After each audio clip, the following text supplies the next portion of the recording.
Good evening, everyone. This is Steve Ward with Docked Out. Thanks so much for joining the program. You can find me on YouTube, Facebook, Instagram, and TikTok. Search for at Docked Out Official, all one word. Click subscribe if you would. Drop a like on there and any comments. I'd love to help try to get the content out to more people. The references for tonight's discussion will be in the comments below, so you can check that out. Over the past couple of months, I've done several different streams on the topic of transgenderism. In particular, looking at some of the postmodern ideology that's part of this movement, as well as taking a look at some of the scientific and medical literature that's often used to promote transgender ideology. We've looked at the intersex conditions and a few other things, but tonight I'd like to shift gears and talk about something that I think is very, very important. You might hear that there is now MRI evidence for the biological basis for transgenderism. And I want to dissect that and unpack that with you tonight. I have some literature, some scientific journals that I'll review together with you and kind of summarize some of the claims, the study results, and then talk a little bit about the interpretation of this data to help us understand what we really are to do with this type of information.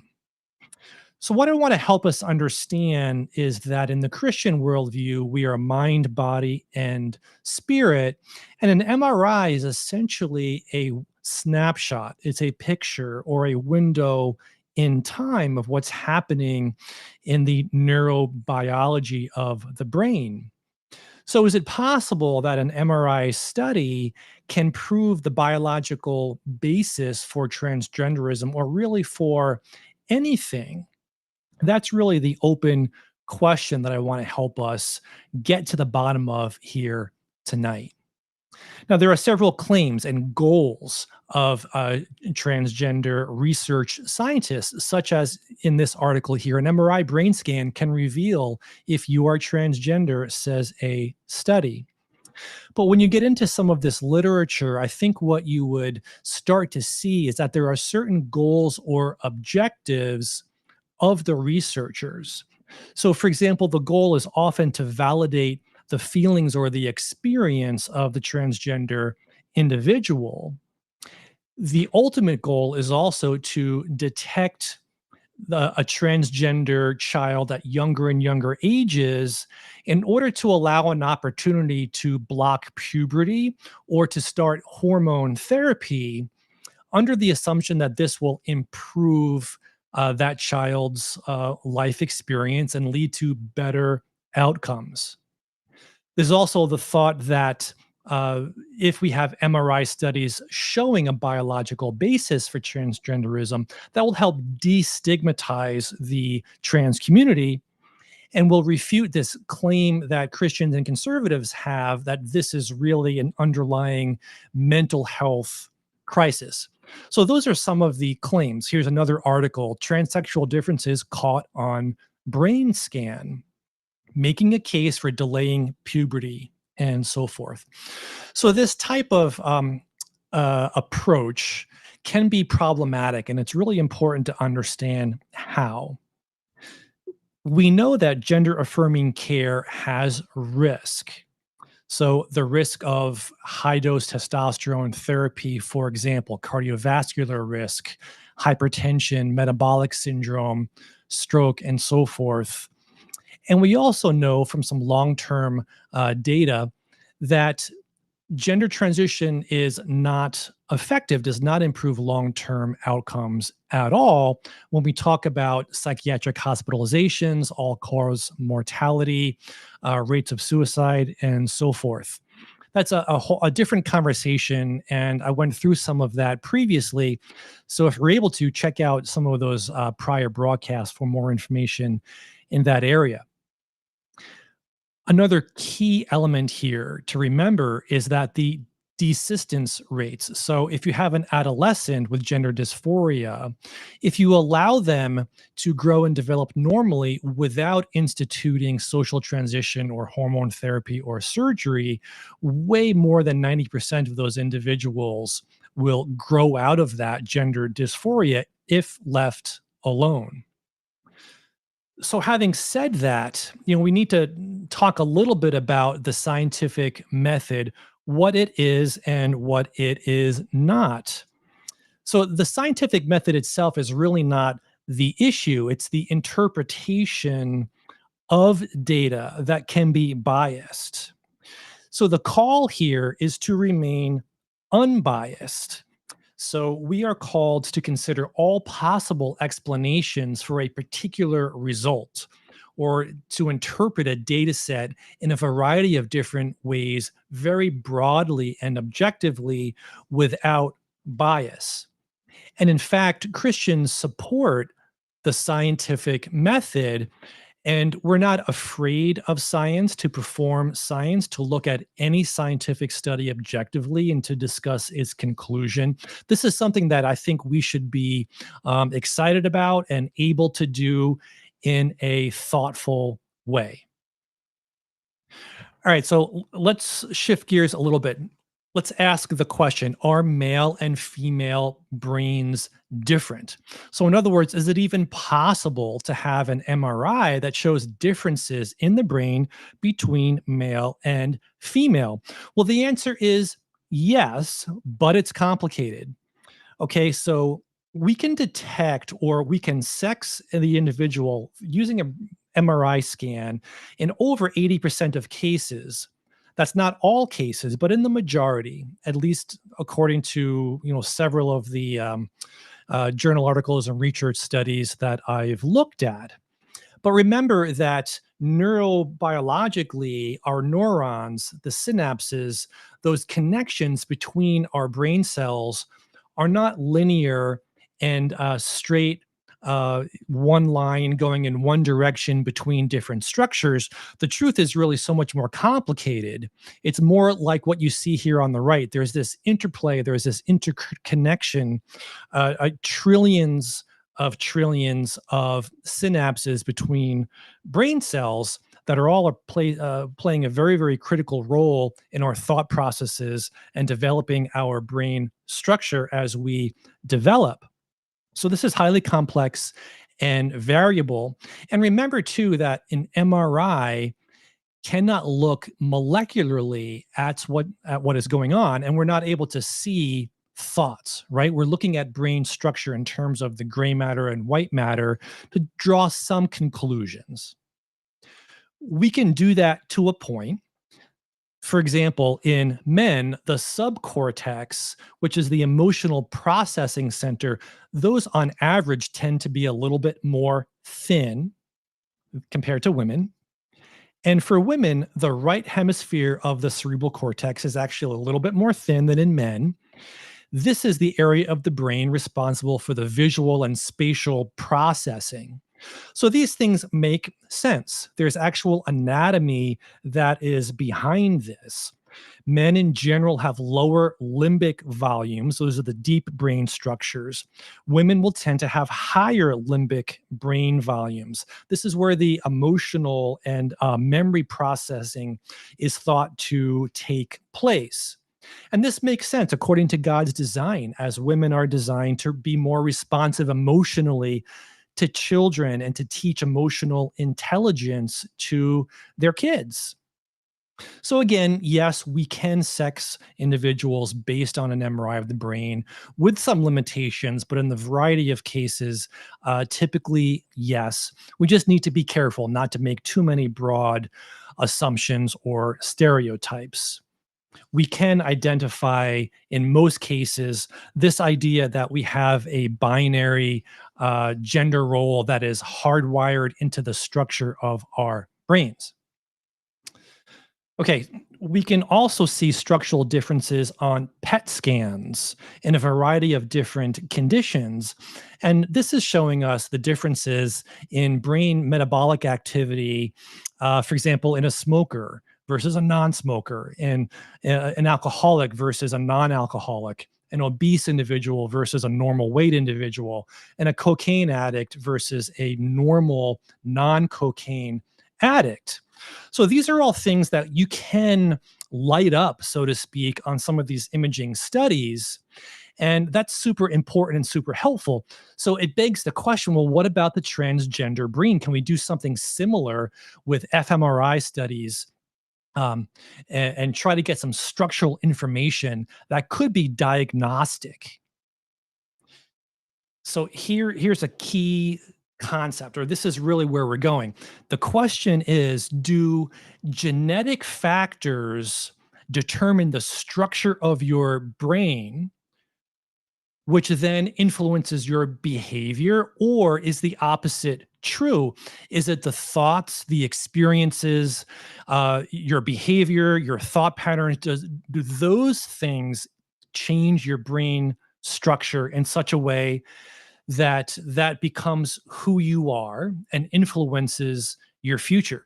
So is this cause or effect? Remember, the MRI is just a picture. So what we're doing is we're looking at the physical structure only. But MRI studies have a very significant problem, an inability to determine cause and effect. So what does the Bible really have to say? Let's take a look at that. In Romans 12:2, and be not conformed to this world, but be ye transformed by the renewing of your mind, okay, that ye may prove what is that good and acceptable and perfect will of God. So, in other words, we can renew our minds, and in doing so, we can be transformed. So, this is the idea that it's our thoughts, our belief system, our experiences, and our behavior that molds and models and causes structural changes that are physical, that you can physically see on an MRI study. Now, similarly, here's another thought. So in First Timothy chapter 4, it says here, now the Spirit speaketh expressly that in the latter times some shall depart from the faith, giving heed to seducing spirits and doctrines of devils. Okay, so you're listening to these influences, these negative influences, speaking lies and hypocrisy. And then here it is, having their conscience seared with a hot iron. Okay, so we need to understand, is there a biologic basis to have your conscience actually seared? Can we renew our mind and reverse some of those processes? Take a look at this video, which is from Kingdom Work Studios, a series called the Conquer series. This is in particular talking about pornography addiction, but the concept applies to a wide variety of conditions. So let's play the video and then we'll chat about it. I have people in my office that have affair after affair after affair. They cheat on their spouse over and over and over again, or they're involved in porn. They're ashamed. Why are they ashamed? Because on some level, they're not at peace with what they're doing. It is a moral failing, and people know they're doing this moral failing. But when we make those types of decisions, it actually causes changes in the brain. It activates the fear circuitry of the brain. This is called the amygdala. And when the amygdala activates it and stays active chronically, it actually impairs the love circuits of the brain, anterior cingulate cortex. We become more self-oriented. So when somebody looks at porn for the first time, what happens is they'll get an excitement, but they'll also have the orbital cortex fire and tell them this is inappropriate. Don't do this. And they'll have an apprehension or tension associated with it as well. If they chronically expose themselves to porn, this is very fascinating. There is actually a molecular change occurring on a genetic level in the orbital cortex of the brain where a protein that was not really expressed there before, called delta phos B, actually alters the expression here and causes a desensitization. What this actually means then, if you want to use a biblical inference here, is that their consciences are becoming seared. The part of the brain that gives conviction of wrongdoing and redirects inappropriate behavior on a genetic and molecular level and structural level changes such that it stops responding. They get less and less conviction of guilt, less and less anxiety and stress at doing it, and pretty soon they become numb and there's no more guilt at all. People who've damaged their pleasure centers in this way will often be disinterested in their healthy relationships. will often become apathetic, and they will seek out more either high-risk behaviors or drugs or other types of things like this to stimulate the pleasure centers, so they can feel this. Now, rather than giving a time for these circuits to heal themselves, where they can actually then start experiencing pleasure in a normal way. All right. So what you heard there was some pretty exciting evidence, I think, that the Bible in the truth of Scripture declares what is, and later we can discover those truths for ourselves using science. So science and the Bible will point you in the same direction when we interpret the scientific research correctly. So how does this actually work? So what about the cause and effect problem? So in order to really understand this more, we have to talk a little bit about neuroplasticity. So the idea that our brain can actually change form with time, with the trillions upon trillions of connections in the dendrites of our nervous system. And we know that the thoughts and the habits will change the brain. So just how addiction occurs, also the positive habits, the positive thought patterns will actually remodel the brain structurally in ways that you can objectively see on some of these MRI studies. If your brain was not able to change in such a way, we wouldn't be able to learn anything, right? So that's what learning is.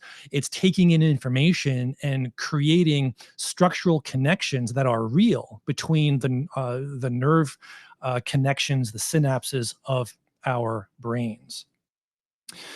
So in the transgender community, some of these MRI studies that I'll get to in a few minutes will, I think, illustrate this point. Now, broadly speaking, there are many, but there are two main areas I want to talk a little bit about. So, the first one that we see a difference in the transgender brain is in the putamen.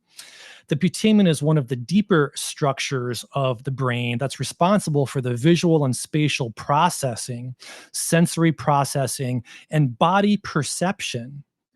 Now, in transgender individual, we would expect those areas to be responding differently. Also, here's a picture of the insula, which is a deeper structure as well. This area will often appear different, and it's responsible for mood regulation, emotional dysregulation. Patients that have PTSD or panic disorders will often have abnormal appearing areas within the insula, also involved in self perception and body perception. And what you'll hear in a lot of MRI studies is the fact that, we see these structural changes. Therefore, we have now proven that there's a biological basis for transgenderism. That's not actually true because, again, it's cause and effect, right? Is it the psychological, mental health components, or traumatic events, depression, what other experiences there might have been, or predispositions the individual may have had?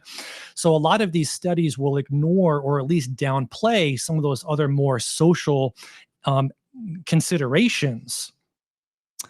They'll make the statement that we now have a biologic basis for transgenderism. And I want you to understand that that is not the case. Okay, that is just not true. The transgender activist community will push back, actually, surprisingly, on some of these studies. And I'd like to talk a little bit about why. So the claim that some activists will make is that conservatives will reject MRI evidence regardless if we have that evidence and just assume that all is due to underlying mental health concerns. So why bother with this research if we're just not going to listen to it anyway? Here's an article, the International Journal of Feminist Approaches to Bioethics. This discusses a lot of the problems, as they say, with trans brain science. So basically that MRIs are not going to change the mind of people who are inclined to, quote, reject trans people or, quote, disrespect trans people. Okay, we have concerns about gatekeeping. Here's an article from Think Progress. Research on transgender brains may not be as helpful as you think because of gatekeeping. So, this idea that MRIs really should not be necessary because doctors and parents really should not be gatekeepers anyway. You can just ask the child about their gender identity, and that's enough. And there should not be any barrier to getting gender affirming care, such as the medical stipulations or requirements of the diagnosis. There's also concern that an MRI study might increase the use or the rates of conversion therapy, trying to use therapeutic techniques in counseling arenas to, help people come out of the transgender community back to the cisgender. One other thought, too, is that transgender individuals are subject to just rampant violence, and this might further stigmatize people as different and increase rates of violence in the community. So, those are all some of the thoughts that you might hear. So, what's really the church's response? Well, we don't hate or reject or delegitimize anyone, and we certainly don't promote violence. We want to have compassion on all people and meet them where they are at. And, given the fact that we have structural information showing that transgender brains are different and unique, that's okay. That's not the issue. The issue really is a disagreement with the cause and a disagreement about what the proper, safe, appropriate treatment is, especially for minors. Those are the issues that are really at hand here. Um, but you'll hear a lot of, putting the feelings first of the child as the primary decision maker. And that's really all that is necessary. We believe that some of the interpretation of the MRI data that I'm going to share here in a moment is just biased and incomplete. So let's do a little bit of that. So here's Scientific American. So in 2013, there was an article published by the University of Barcelona, a very small sample size, about 20 transgender men, 20 transgender women. And they used MRI data to show that the transgender brain is actually unique, not the same, okay, not like their cisgender, their biological sex at birth, but also not entirely like the desired gender, but more moving in the direction of the desired gender. But there was no conversation, this is 10 years ago now, of possible differences in cause and effect.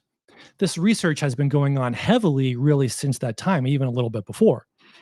In 2014, the Netherlands Institute for Neuroscience put out an fMRI study, also using pretty small sample size of 40 transgender young men and transgender young women. They were given an inhaled pheromone, androstenedione, and those who were prepubescent, so younger before having gone through puberty, did not have any difference in their response to the pheromone. But the adolescents, so the ones who had already been going through puberty, did respond in ways that you can detect in the structures of the brain that become more activated. The adolescents through puberty who were transgender responded more like those of their desired gender. So the researchers make a claim, well, this is, really definitive because you can't fake the brain response. And that's true, but we have to understand a couple limitations of the study. They did not separate out homosexual individuals from the study. And also, we believe that there are psychological and social factors in the cultural conditioning that could be playing a role here in changing the structure of the brain. And that's what we see causing the responses. So again, it's a cause and effect type of argument. In 2018, Julie Bakker put out a study, and this was presented at the European Society of Endocrinology, their yearly meeting. So there was a premise here. The assumption was that uh, fetuses that were exposed to steroids in utero, okay, in the perinatal period, were more likely to experience gender dysphoria. And we can also detect the transgender brain in kids way earlier, and that allows us to more adequately block puberty and initiate hormone therapy and all of the gender affirming care, which will lead to better outcomes. So both of those premises are false. So we've already determined that the likelihood of a infant or a fetus, I should say, being exposed in utero to um, abnormal levels of sex steroids or supplemental sex steroids or different sex steroids is just extremely low. So that premise has been somewhat disproven. And also, we know that the long-term outcome, children who go through gender affirming care don't do better in the long term. So the assumptions or the premises that are involved here are inaccurate. But nevertheless, they performed MRI study taking a look at the brain volumes of adolescent transgender boys and transgender girls. And in the trans boys, what's interesting is that they were shown to have a lower volume in the frontal and central cortex of the brain. Those are the areas involved in emotion of self, how you feel about yourself, and the self awareness of the individual. Those areas were different. And in the trans girls had a lower brain volume in the cerebellum and in the hypothalamus. And in girls with gender dysphoria, they had different uh, visual spatial networks, again, involved in body perception and self identification. So those are the results, and I don't question the results, but the concern again is for cause and effect. Remember that we're taking a snapshot of the brain structure in time without being able to assess all of the factors that may have played a role in causing that transgender brain to be different structurally. But the regions that are structurally different, we would expect to be different because of some of the body image dysregulation that is involved in the trans community. 2019, the Medical University of Vienna, Austria, put out this study here. There was a multivariate analysis taking a look at the MRIs of cisgender and transgender brains. Okay, so a multivariate analysis, that's, statistical language, but basically they're looking through vast MRI data sets and they're trying to analyze several different variables that might be involved in brain structures all simultaneously and trying to extract from there, some information that might be useful. So the results in this case is that you're able to correctly identify the biological sex of cisgender individuals in the majority of cases. 83% or more of the cases you would get correct based on MRI structure. But when you're looking at the transgender brain, we're much less able to determine the biological sex, only correctly in about 68%, roughly 2/3 of the cases. So this is showing that the transgender brain is actually unique and different. The researchers take this information and further take a look at the different non-binary individuals, and they were not able to identify those who are non-binary in some other way other than transgender. But the transgender brains were shown to be different in the insula, the prefrontal cortex, and the hippocampus, which is again areas where we have the emotion of self, the conception of self awareness, body perception, and social behaviors.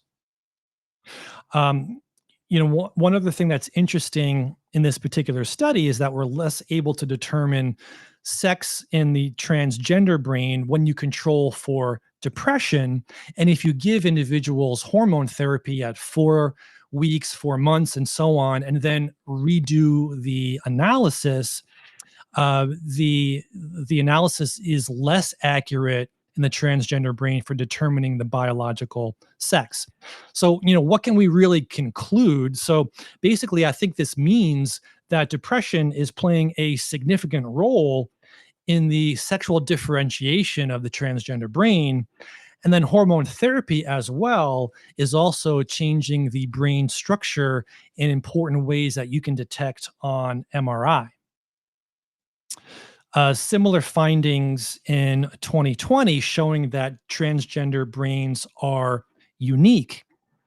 In this particular study, you can see in the putamen of the brain, the part of the deeper structures in trans women, they are feminized with less volume.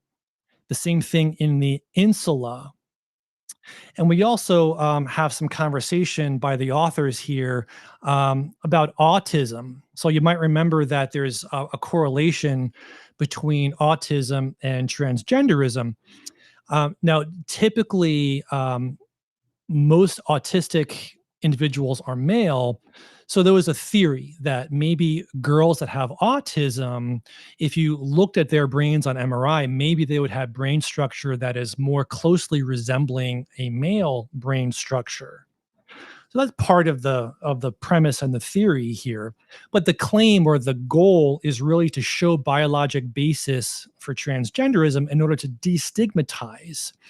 And the authors here actually say, we really shouldn't use binary constructs of male and female because we can see that the transgender brain is different. Therefore, gender is on a spectrum, and we just shouldn't be using binary terms. The goal is also just to continue to relieve the shame experience that a transgender individual might have. And again, just to show that a biological basis for the changes in sexual development, which could lead to autism, but also a whole host of other psychiatric illnesses, as well as transgenderism as a separate category. So there's a lot of this discussion going on. The concern is that, of course, we should never shame, any individual. So that really shouldn't be a factor. But in terms of the autism argument, I think it's a little bit flawed because there can be more than one pathway to transgenderism or autism, right? So there can be biologic genetic causes with interplay in the social surroundings and other factors that we don't completely understand, which result in autism.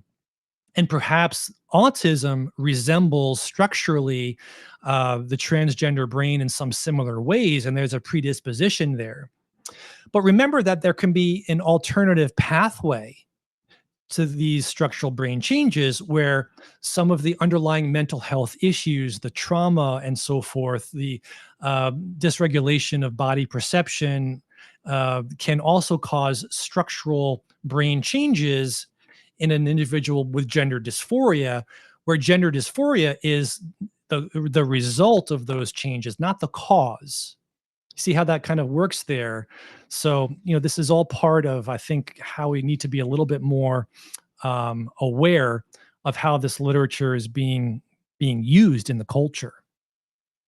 There's some meta-analyses that were done in 2021 of over 800 people. And again, just reinforcing the idea that the transgender brain is unique. The authors here do admit that some of the changes seen on MRIs could be due to body perception issues. Okay, we have another article here in the Journal of Clinical Medicine from 2022, which again just shows more evidence that the transgender brain, especially in trans women, so biological trans women who are undergoing this transition, so they'll actually have similarities that are very close to their biological sex as males, but not exactly the same, but not exactly completely different and aligned with women either. So here's kind of the graph that they use that show where the transgender women here are kind of in between, but a little closer to what you would see in the cisgender man.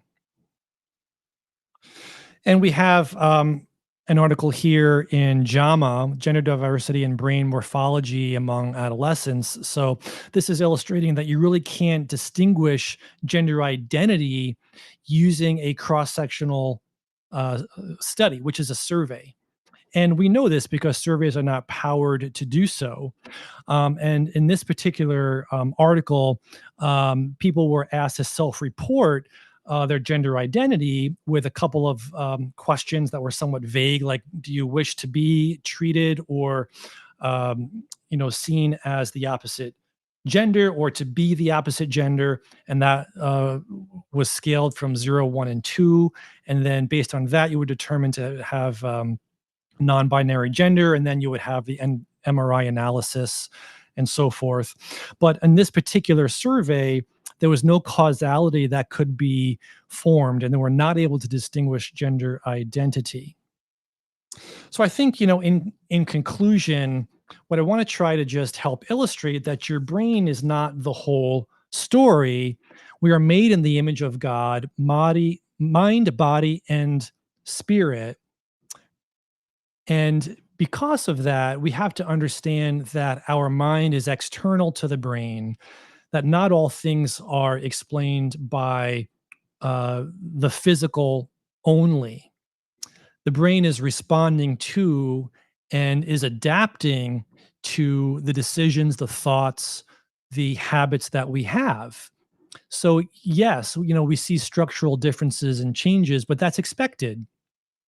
And just remember that if you hear in the news or in the community in some way that this is a slam dunk, we have MRI evidence that there's a biological basis for transgenderism. Remember, that's not true. That's not the whole story. There are differences that we can see, but those differences do not explain how those differences got to be there. So they're inconclusive at best. And I think we need to push back a little bit on some of the statements that we have slam dunk scientific evidence for transgenderism. Of course, with compassion, with kindness, meeting people where they're at, but standing up for the truth with love and helping people to unravel what's going on in a little bit more detail. All right, so I'm happy to take any questions from the chat if we have anything there. I don't see any particular questions. I'll give a moment here just to let anybody write something in.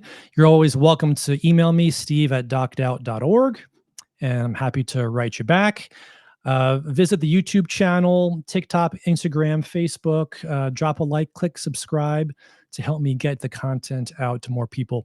Thanks very much for joining tonight, everybody, and have a great rest of the day. Take care.